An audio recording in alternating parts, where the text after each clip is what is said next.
Welcome to Where Parents Talk. My name is Lianne Castelino. Our guest today is a parenting thought leader, best-selling author, TedX speaker, and entrepreneur. Katherine Winter-Sellery is also a parenting coach, a trained mediator, and founder of Conscious Parenting Revolution, an organization created to strengthen communication, collaboration, and cooperation within families. She's also the mother of 2 young adults, and she joins us today from Clearwater Bay, Hong Kong. Thank you so much for taking the time. So great to be here. Thank you so much for inviting me. So it's a very interesting topic in terms of where we are today. The last 3 years has put family life under a particular microscope. And I wonder, as a starting point, how has that reality impacted your work as a parenting coach who teaches conscious parenting? The lockdowns have impacted so many families in so many ways. I mean, it's just been like a huge rock in a pond that has all these ripples that have come out from it. But so many of my clients, and I think people actually beginning to wonder about conscious parenting, or even about finding someone who's a coach to help them with their family systems, is a relatively new idea that a lot of people wouldn't even have thought about that. However, the dynamics have changed a lot with this new world order, although I do think things are kind of getting back to normal, but it's left a lot of impact. A lot of kids missed out on socialization. A lot of them are having more trouble getting back into school and feeling more confident. I would say for a certain sector of a type of child that may not have been completely comfortable in school, they got a lot more comfortable at home. And so for those kids, going back has been really, really difficult. And some of them are on strike and they won't go. So I've had a lot of families where their kids are on strike and they really just don't want to go back. And then for other families, obviously, there can be a lot more tension when you're around each other a lot more. And so a lot of problems arose, and there was, the pressure cooker experience. So just, it was huge, huge. The impact will be felt for a long time. So how do you go about then defining conscious parenting for perhaps a parent who is not familiar with that terminology? Sure. I think as a conscious parent, you're aware of when you're projecting your issues onto your child. As a conscious parent, when you're triggered, you're conscious enough to recognize that the catalyst is not the cause of your feelings. And so you have the opportunity to take the side road out of the world of you make me feel to, wow, this is generating a lot of feelings in me, and I need to be with this because this is all about me. So that distinction is so important, because otherwise we do tend to blame our children for the times where they've catalyzed our experiences. You look how upset you've made me. Look at the gray hairs you give me. I mean, this whole idea of experiencing your experience as, wow, I'm really upset when my kids don't cooperate with me. Now I need to be with that and figure out my more effective way forward with conflict resolution. So consciousness brings the awareness that this is really my opportunity to learn more skills. My kids are naturally going to be less skilled than I am. They're going to have less ability to access their frontal cortex. They're going to have fewer skills at being able to regulate their emotions. Just all of that is the consciousness that we need to have as parents in order to really be effective at our job. It sounds so simple as you describe it, Katherine, but in the heat of the moment, you've got a teenager or you've got a toddler that they just want their way. So how do you suggest a parent take that step back, right? That's so great, because of course, at that very moment, the parent also just wants their way now, don't they? Right? I mean, it's that mirror, mirror on the wall. So you've got 2 people in a room who both want their way. But, the only one who really has access to more skills is the adult, if they have skills. And if they don't have skills, they just try to use power, because that they do have an amplitude of power, and they'll try to use their power to control. And usually that activates retaliation, rebellion, and resistance. So then you have the 3 R's in the room. And once you get the 3 R's in the room, now you're dealing with those. So your primary problem, whatever that was, gets lost because now you've activated all these other secondary problems, and you spend 75% of your time dealing with the reactions to how you dealt with the primary issue. So this is the nexus. The nexus is, wow, if I don't use power and control, then I don't activate retaliation, rebellion, and resistance. And now I've eliminated 75% of the time that I spend, because most of the time parents spend dealing with all of the secondary problems. So if I can just stay in my lane and not go into power and control, because we have it doesn't mean we use it, or we decide how we use it. We can only begin to wonder what is going on in this human over here that's making it impossible for them to comply with my demands. And so we shift our focus away from my experience of your no to wondering what you're saying yes to inside of yourself. So we begin to train ourselves, our minds, and this would apply whether it's a young child where you can just see that they're struggling to be able to be cooperative because some of their basic needs aren't being met. Maybe they're tired, or, maybe they're hungry, or just the really basic things. And so no matter what punishment or reward you would want to do to get them to comply, it will not work. You just have to meet the needs. You have to feed them. You have to put them to sleep. You have to take care of them in that way. And then presto pronto, they wake up all new and they're very cooperative. Or it's an older person, and older could be anywhere from, literally any age on, where they have their own experience of what they're hearing you want from them. And they can't just say yes. They have a whole thing that's happening over here. So that whole thing that's happening over there, you have to begin to be curious about it. And as you move out of demand and into curiosity, they lean into connection, because now you're actually interested in what's going on for them rather than just continuing to demand compliance. So it's an entire ecosystem that we're setting up that's really rooted in connection. And connection has to happen from that place of curiosity rather than insistence. What are some of the other common pitfalls that you would say that parents fall into, or, when they come to see you at their wits' end, they have basically had these same pain points or gaps? What are some of the more common ones? I would say recently in my coaching calls, we just had a huge conversation yesterday about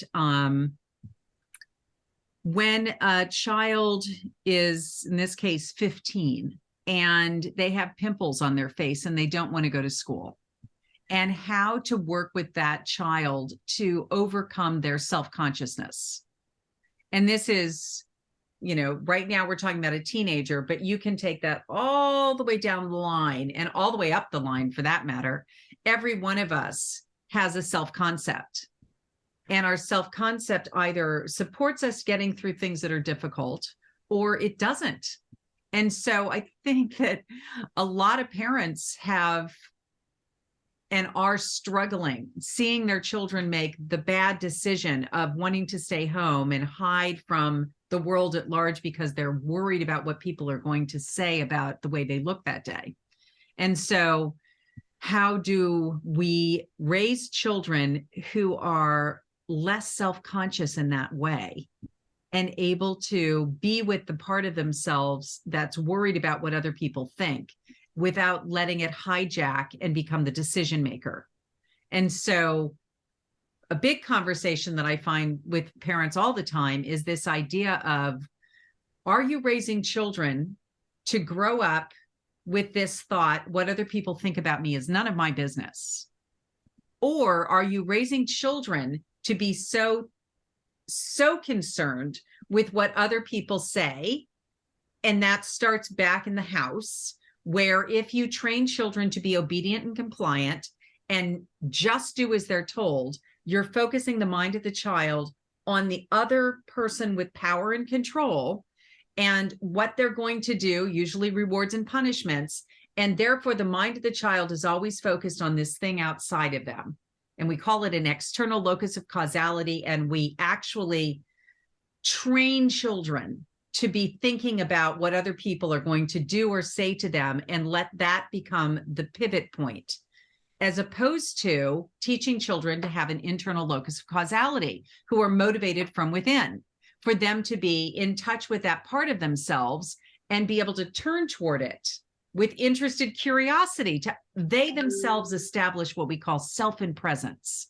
And if they have self in presence and the capacity to hold space for all of these different parts of themselves that are arising constantly, if you get the pimple, or if somebody brushes you off, or this or that, it activates something inside of them.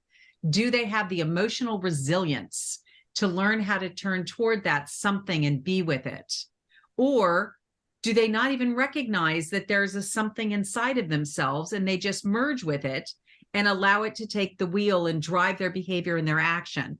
So this core sense of self and the development of that allows parents to create an ecosystem for their children to grow up where what you think about me is none of my business. And I am free from the prison of peer pressure. I'm free from the prison of what other people can do or say to manipulate me or control me. It gives that person, a child, the internal power.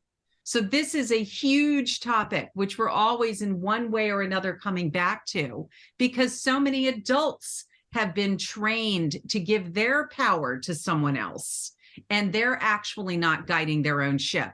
And so it's very difficult for them to raise children who are also empowered, centered, and have that internal locus to be able to move forward in spite of all the things that are coming up. So there are kind of big overarching conversations around locus of control, around how much power we want to give to other people, and the extent to which the way I raise my child has actually bathed them in the mindset of, oh, well, what are they going to do if I don't? Or what, it's this whole idea of teaching children to be not considerate of other people's needs, because that's not what obedience and compliance and rewards and punishments teach. It doesn't teach consideration.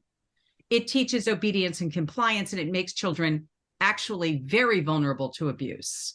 So that opens up a whole nother can of worms. There are so many cans out there. How many hours do you have? No, I mean, you're bringing up so many incredibly important points in what you just said. But I wonder if you're a parent who sees yourself in what you just described, because you were raised in a certain way, now you've got the responsibility of raising your own children. At what point do you say to yourself, I think I need guidance. I think I need help from an outside source? Because that is not always a default for many parents who may be struggling silently. Totally. No, as I said to you, I think COVID was the tipping point. COVID brought a certain element that had never been there before. So now for a lot of families, they're spending more time in close contact than they've ever spent. And that is not necessarily a formula for connection. Sometimes it's a formula for more eruptions. And so a lot of conflict, I mean, as you probably know, there was a tremendous amount of abuse that happened in families during COVID as well. So if you find yourself yelling at your kids, if you find yourself feeling, I don't know, like if you're self-shaming, like, oh God, I'm a horrible mother, what's wrong with me? And you're doing all of that cruelty to yourself, then it's time for help. Mm-hmm. It's time to recognize, oh my gosh, I don't even realize that when I signed up to be a parent, I signed up to have all of my own demons served up to me through my children. My children came as my teachers. They came to heal me. They came to bring up for me everything inside of me that I haven't had to look at. And so before you know it, for a lot of people, their children become like a battleground. And there are lots and lots of arguments because maybe their kids are not going to be obedient and compliant. Maybe they have an autonomous child, which when in the trainings that I teach, we talk about having the belongers, the kids who want to please you. They want to make you happy. They feel like, if you're okay, they're okay. And they're always looking to see how's mom doing, how's dad doing. and they will adjust their behavior based on the response. So those are kids that are easier to raise because they really are bathed in this idea of what other people think about me, actually makes me feel good or bad. So I would say there's a huge risk factor with those children. They might be easier to raise, but they're also very much at risk.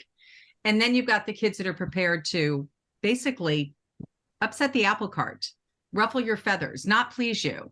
And those are the kids that are like, no, I won't do it. And that really, the no, I won't do it can activate a lot of parents into out of control behaviors of their own. And so if you have an autonomous child who's prepared to risk your displeasure, then chances are you're drowning as the parent, because most parents only have this one mechanism: power, control, rewards, and punishments. And that is the least effective. And not only not effective, it makes the problem worse. So if you don't have other skills in your tool shed, your relationship is going to get more and more severed, more and more distant, and more explosive. And the child will become more and more explosive because the parent, without even knowing it, is pouring gasoline on the fire every time they open up their mouth. And now the house is burning down around them.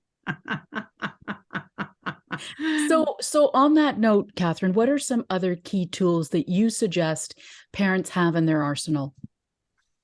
Well, a few of them I've mentioned already, but primarily knowing when to shift from trying to deliver a message to really leaning in and listening. Listening is not giving instructions, lecturing, asking questions, moralizing, preaching. That is not listening. And parents who think that those responses are listening are really mistaken. And it is the gasoline that they're pouring on a fire where the other person doesn't feel seen, heard, understood, or really from their perspective reflected back. So being able to shift from the deliverer of the message to the one who can listen to the resistance that they're getting and really understand it so that they can give back to the child and reflect back to the child their perspective. The child's perspective is like the magic wand. So I would say in this whole big cabinet of tools, that's the magic wand. Also, self-compassion. The ability for that parent to really have compassion for their own experiences, because their inner child is being activated all day long. And it's the one that's beginning to possibly take over their directiveness, what's going on for them, the words coming out of their mouth, the ideas that come into their heads. And so just being able to go, wow, this is a huge overreaction. For parents to acknowledge their own overreactions and to recognize that when they are in an overreaction, they're ineffective, manipulative, abusive, pouring gasoline on the fire. They need to learn how to take care of themselves so that they don't damage this relationship. And I think there's a ton of people who either make excuses for themselves or potentially shame themselves, like kind of the two spectrums, but don't necessarily just go, wow, I just need to learn new tools. I just need to become more effective at conflict resolution. I just need to be a more cooperative parent who doesn't see children as needing to just do as they're told. So I guess one of the other big tools is really recognizing the extent to which you may have, without recognizing it, a strong prejudice against children. You describe to yourself any behaviors that you don't like as being manipulative, out to get you, that they could have done better, they're not. That when you begin to describe their bad behavior in those terms, it really is evidence of what I call the last marginalized community to really be acknowledged. And the last marginalized community to be acknowledged is children. And that they are routinely treated as though they are manipulative, they could have done better. I hear parents say these things in describing the behaviors that they don't like, when we all know, well, maybe not, that behavior is a reflection of needs being met or needs not being met. So the more tragic the expression of in the behavior that you're seeing, the tragic expression of the unmet need. And the more tragic expression of the unmet need, and the more tragic expression of the unmet need. And when you see it that way, you're less inclined to go to, well, we got to come down hard on them. Because if you allow this to just keep on happening, you're going to get more of it. And now that's the mindset again, that it's you reward the behaviors you want, you'll get more of them. Punish, come down on the behaviors you don't want, you'll get less of them. Well, that would only be true if we didn't know about retaliation, rebellion, and resistance, and that the 3 R's are activated through power and control. Not with everyone, but with a lot. And, you know, some of my TED Talks, one of them in particular says the rebellion is here, we created and we can solve it. And it speaks to children who have so felt unseen, unheard, not understood from their perspective over such a long period of time. They've been isolated and alone and in pain. And everyone looks at the tragic expression as punishable offenses, which causes them to feel more isolated, more alone, more afraid. And the expression of that becomes a more and more tragic expression. And it can result in many lives being lost, many lives being lost. So if we don't get this right and begin to see the tragic expression of the unmet need rather than good, bad, punishable, what do I do to it, then we activate a whole nother problem that is impacting society. And it's epidemic, and it's across all, you know, generational lines, cultural lines, geographical lines. It doesn't matter. It's a human response to being not seen, acknowledged, or heard. We can extrapolate and see how this applies on geopolitical scales. We can see it on all kinds of different areas. And it all starts at home. To me, that's sort of like the place where everything changes. We change the world when we change our families. It's such an important point. And I wonder, you know, you talked about the pandemic being a tipping point in terms of, you know, families being under the microscope. Power and control, examples of that are pervasive in society. If we're talking about bullying, you know, abuse, etc. So does that bring us to some kind of a tipping point on this topic in your estimation? You know, you've been at this for many years, and I wonder what your thought is on where do we go from here, given everything that we're seeing, whether it's social media, the pandemic, et cetera, and it's a confluence of factors contributing as well. Well, I think that when we look at the mechanism that a lot of systems use, from the family system all the way through to our governmental systems, I think the systems that work the best are the ones that have a concern that everyone has a voice at the table, that everybody's perspective is taken into consideration, that you actually have the ability to, you know, pass the pen around the table and have every person at the table be able to say what the other person's perspective was and understand it, and then be able to say, and here's how I see it. And so if you can do that, it is that sharing of information that really supports transformation. And so whenever we can do that, whether it's at home or it's at the school board meeting or it's in a student teacher conference or if it's any other forum, then it's no longer about, I have the power and control and your job is to simply bow to me. It's no longer about any of the things that require us to exert rather than to connect. And connection is really from that place of, well, you know, even though I have the power and control, I would like to use my power and control in ways that I believe will bring about more harmony, more connection, will bring about a sense of we all really do belong to each other. That if we have that deep sense of, well, if we all do really belong to each other, then what's going on for you impacts me one way or the other.